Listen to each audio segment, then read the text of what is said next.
অনশনরত আছেন জনাব তারেক সাহেব আম জনতা পার্টির রেজিস্ট্রেশনের জন্য। আইনগতভাবে আমরা যেটুকু আমাদের দিক থেকে বলার আমরা সেটা বলেছি চিঠির মাধ্যমে। এখন ওনারা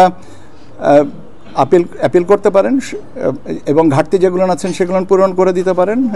অ্যাপিল বা সংশোধনী বা পরিমার্জন পরিবর্ধন সময়বর্ধন এগুলো তো একটা প্রচলিত প্রথা, তো সেটা নিশ্চয়ই ওনারা সবিবেচনায় নেবেন এবং এই অনশন আমি আন্তরিকভাবে আবেদন করব যেন এই অনশন ভঙ্গ করে আমাদেরকে আইনগতভাবে জিনিসটা সুরাহার দিকে নিয়ে যাবেন। আপিল কোথায় করবে?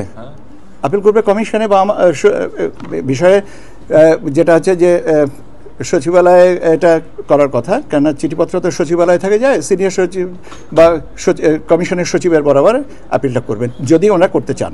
কদিনের ভিতরে আপিলের জন্য তো কোনো সময়সীমা আমি বলছি না, আপনি এখনও করতে পারেন, আগামীকালও করতে পারেন।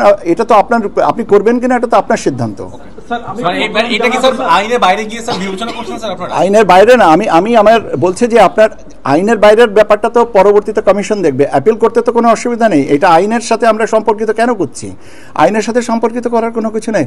একটা নামঞ্জুর করা হয়েছে কিছু শর্তের আওতায় এবং ওনারা কিছু কিছু জায়গায় ওনারা বলছেন যে আমরা এটার সাথে একমত নই। ঠিক হতেই পারে, সেটা পুনর্বিবেচনা, সংশোধন, পরিবর্জন ইত্যাদির জন্য আবেদন করতেই পারেন। আবেদন করলে কমিশন সেটা বিবেচনায় নেবেন কি নেবেন না সেটাগুলো পরের ব্যাপার। আমি যেটা বলতে চাচ্ছি যে সেটা হচ্ছে যে সীমিত বা এটা সীমাবদ্ধতার ভিতরে যেন আমরা না আসি, সেইটাই আর কি আমার বক্তব্য।